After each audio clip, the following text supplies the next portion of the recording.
cross my heart and hope to die. Lonely, you're the reason why I can feel those butterflies when I go to sleep at night.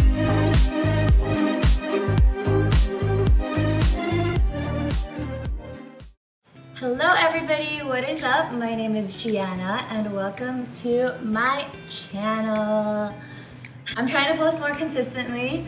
Please be sure to subscribe, like this video, and comment down below what other videos that you would love to see from me.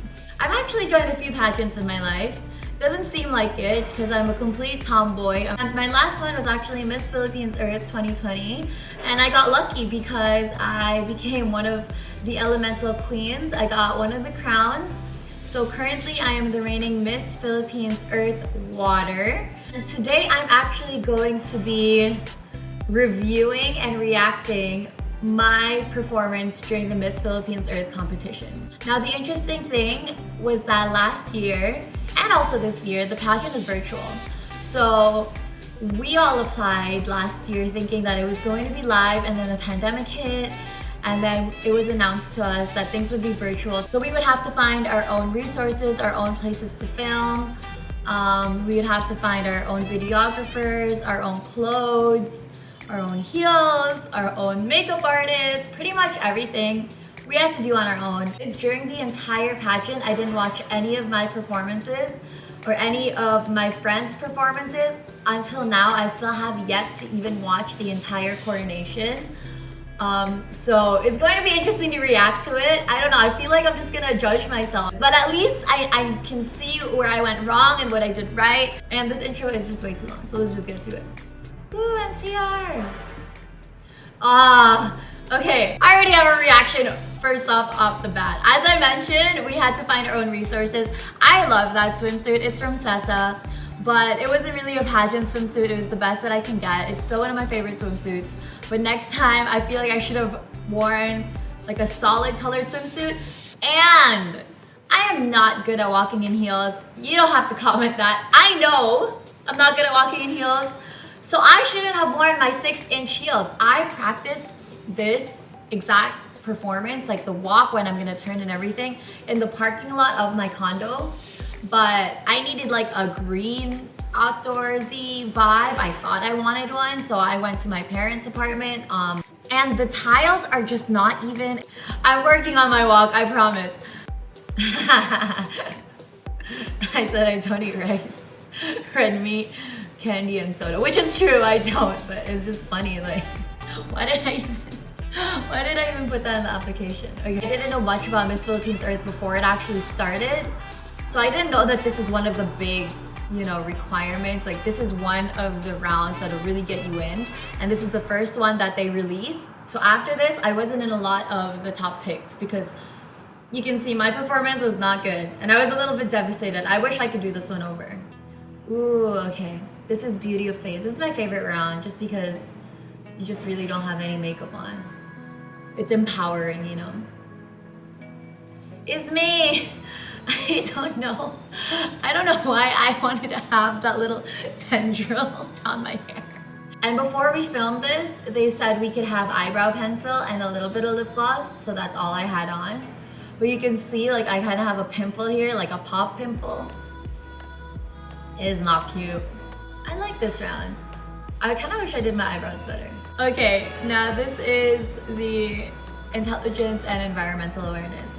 This is the part that really motivated me and gave me a chance. And I think after this intelligence and environmental awareness round, it's really when I peaked, and when pageant pages started to say that, I had a chance at being in the top 5. And also Ate Gian, who is hosting this, it just made it so much more comfortable that she was the host because she was my mentor ever since my first national pageant. I wasn't in a parking lot. This is my friend's studio. And I just set the entire thing up by myself on my laptop. Nobody else was there. They really had like legit judges for this. Okay, so I am so happy I did this because it really had me stand out in the entire round. The fact that I was showing, all of my volunteer work. have goosebumps. I don't know why. I just love this round. Makes me happy. I don't know. It just makes me happy because doing all of that volunteer work is what motivated me through the competition. Everybody had like a grand background and I just made it simple so they can focus on what I said. Now, what really helped me during this round is that I made my answers concise because they told us we pretty much only had 5 minutes. So I had to keep my answers concise. And because I did, all of the judges were able to ask me questions and that helped a lot. I mean, just, 2 or 3 sentences to answer the question. And I love this question that Sir Raymond asked because it was about immigration. So I'm so happy that I got to share about my parents being first-generation immigrants. It threw me off a little. I thought all the questions are going to be about the environment, so I'm happy I got to talk about this. I always say with or without the crown. I think it's so important to say that, and I've been saying that since when I was in Miss Mandaluyong, because I feel like it's so important for, these judges to hear that you're not just doing these things because you want to win. This is like the funny part of the interview. There's just so much tension during this part. It's so serious, so I'm happy we had a little bit of a laugh. And I was kind of fangirling because I always listened to DJ Mojo Jojo. Before I was a DJ at Wave, I was a student jock at Magic. So of course I knew about him. I knew that he's very intelligent and there's just so many social issues that he talks about. And after, I don't know, it just lifted my spirits because there was a time right before this environmental awareness and intelligence round, I wanted to quit the pageant because I thought I had no chance. So the fact that, DJ Mojo Jojo messaged me right after this round and he said that he was rooting for me, that I stood out to him. That really made me happy and it lifted my spirits that even a judge would believe in me like that.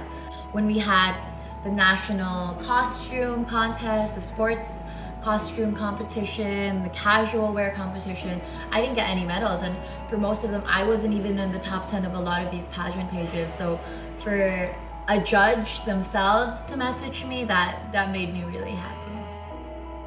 Oh, here's the actual coronation. So here's the top 10. I was called last in the top 10.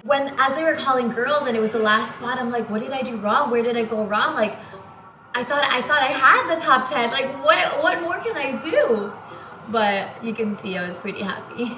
Okay, here's the top 10 Q&A.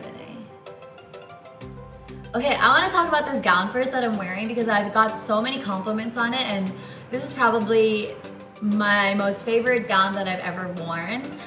This gown, originally I wore it when they asked us to submit pictures as applicants wearing an evening gown.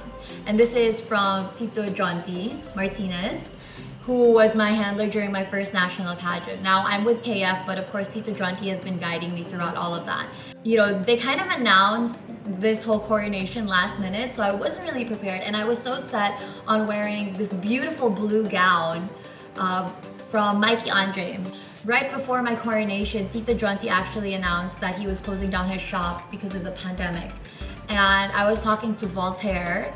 Voltaire is a huge pageant blogger here in the Philippines. Voltaire suggested, why don't you wear a Tito Jonty creation so that you can actually pay tribute to him, especially because his shop has closed down. And I still wore Mama Mikey's dress afterwards. There are still pictures. Okay, so let's get to the top 10 Q&A. I love Karen. I'm so happy she's the one that asked me the question.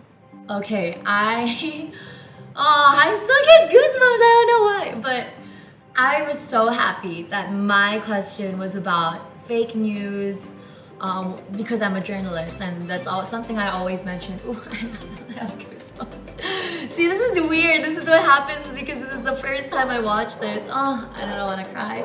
But I was just so happy that my question was about, fake news, because I would always mention in interviews that I'm a journalist, and that's something that I'm very proud of. And during this time,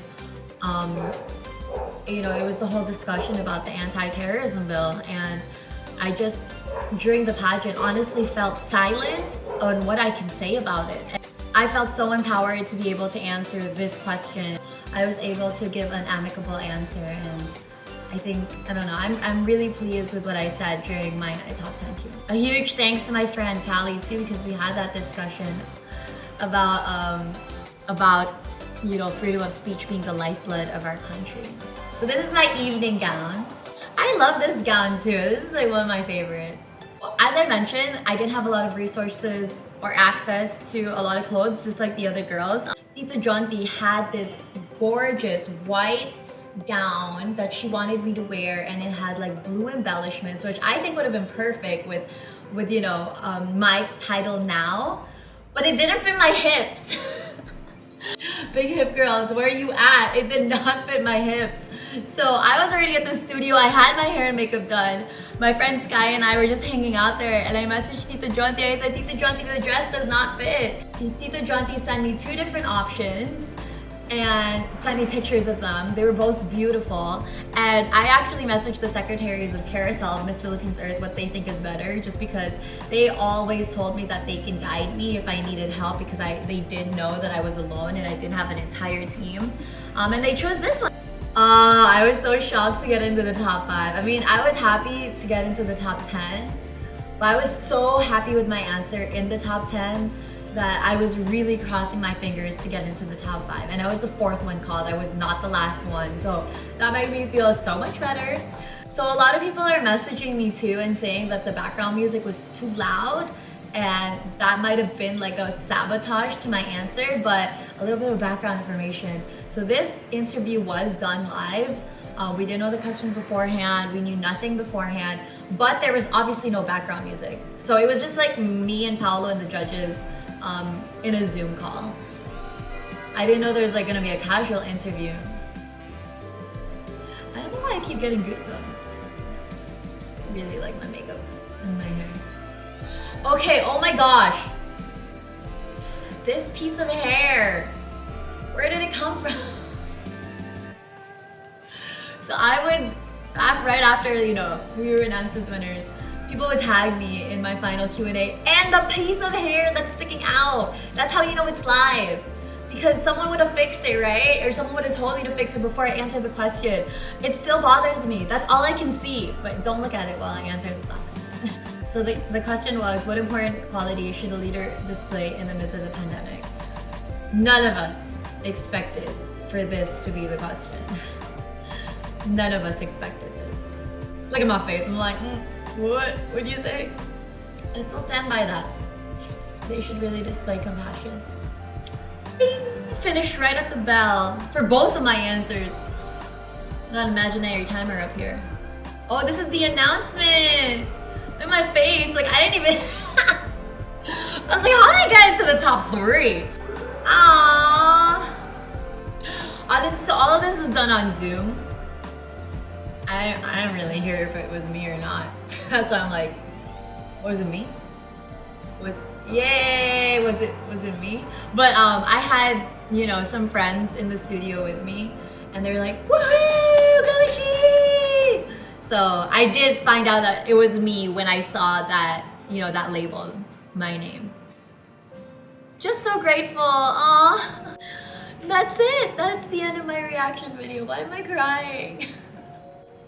Now reacting to it again. That's the first time I've seen it in the year ever. Oh my gosh, I don't know, I'm crying. That pageant journey was really difficult for me. I really felt like the underdog. Ooh.